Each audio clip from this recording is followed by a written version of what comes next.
Assalamualaikum warahmatullahi wabarakatuh. Di sini kita kembali lagi di pertemuan kita. Hari ini kita bertemu di pertemuan keempat yang akan membahas tentang mengenali dan mengatasi kesulitan belajar. Izinkan saya memperkenalkan diri. Perkenalkan, nama saya Aulia Jija. Saya dari Universitas Muhammadiyah Palangkaraya yang sedang magang di Sekolah SMK Muhammadiyah Palangkaraya. Apa itu kesulitan belajar? Kesulitan belajar menurut Word tahun 2007 menyatakan kesulitan belajar adalah suatu kondisi dalam proses belajar yang ditandai oleh adanya hambatan-hambatan tertentu untuk mencapai hasil belajar. Hambatan dalam belajar ada yang berasal dari dalam dan luar diri kita. Namun, yang sering tidak kita sadari itu justrulah hambatan yang berasal dari dalam diri kita sendiri. Nah, kesulitan belajar terbagi menjadi dua. Yang pertama, kesulitan belajar dari dalam diri, dan yang kedua, kesulitan belajar dari luar diri. Kesulitan belajar dari dalam diri mencakup tentang potensi fisiologi. Itu tentang kesehatan terganggu, keseragaman atau stamina menurun. Selanjutnya tentang potensi kecerdasan atau intelektual. Ini tentang rendahnya kecerdasan tinggi tetapi motivasi belajar rendah. Selanjutnya ada potensi bakat. Itu rendahnya bakat pada salah satu atau beberapa bidang, misalnya seperti bahasa, menghitung, mekanik, ketelitian, kecakapan, relasi ruangan, dan lain-lain. Seperti itu. Selanjutnya ada potensi minat, hobi, atau kesukaan. Nah, di sini mencakup lemahnya minat terhadap salah satu atau beberapa materi pelajaran, seperti kita lemah dalam mata pelajaran matematika, lemah dalam kegiatan ini dan kegiatan itu. Selanjutnya tentang potensi keaktivitas, yaitu kurang kreatif dalam bertanya, menulis, menghafal, dan lain-lain. Selanjutnya ada potensi emosional. Nah, emosional negatif tidak terkendali. Yang kedua, emosi menguasai rasio atau logika.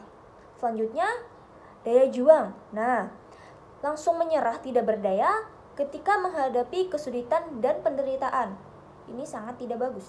Lagi ada potensi karakter atau kepribadian. Nah, di sini membahas tentang konsep diri negatif, seperti merasa rendah atau tidak mampu. Selanjutnya membahas tentang kebiasaan buruk, yaitu menunda-nunda. Selanjutnya motivasi berprestasi terlalu lemah. Lanjut, lari dari masalah. Selanjutnya yaitu tentang potensi spiritual atau keimanan dan ibadah. Ini membahas tentang kurang menyadari betapa kekuatan iman itu dahsyat. Selanjutnya, penguasaan keterampilan teknis belajar. Nah, di sini membahas tentang tidak variatif dan kurang efektif. Selanjutnya, tidak mengenakan semua indrawi, tentang gerakan anggota tubuh dari penglihatan serta pendengaran dan sebagainya. Metode belajar menyangkut tidak variatif dan kurang efektif. Selanjutnya, tidak mengenakan semua indrawi. Selanjutnya, manajemen belajar, kurang skala prioritas antara belajar, PR, ekstrakurikuler, bermain, dan lain-lain. Selanjutnya, yang terakhir, kurang komitmen jadwal belajar atau manajemen waktu. Kesulitan belajar dari luar diri, yaitu mencakup fasilitas atau sarana belajar yang terkait tentang buku pelajaran tidak lengkap, ruang belajar kurang memadai.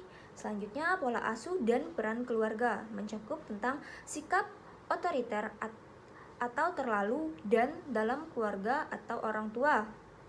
Selanjutnya, peran orang tua kurang sehat dan bijak. Baik, selanjutnya ada metode mengajar dan kepribadian guru.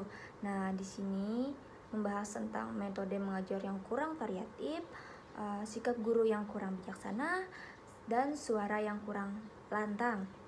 Selanjutnya, atau yang terakhir, sikap dan karakteristik teman belajar. Ini mencakup tentang pola perilaku dan gaya hidup yang tidak sehat. Selanjutnya, dominasi dan pengaruh buruk dari teman.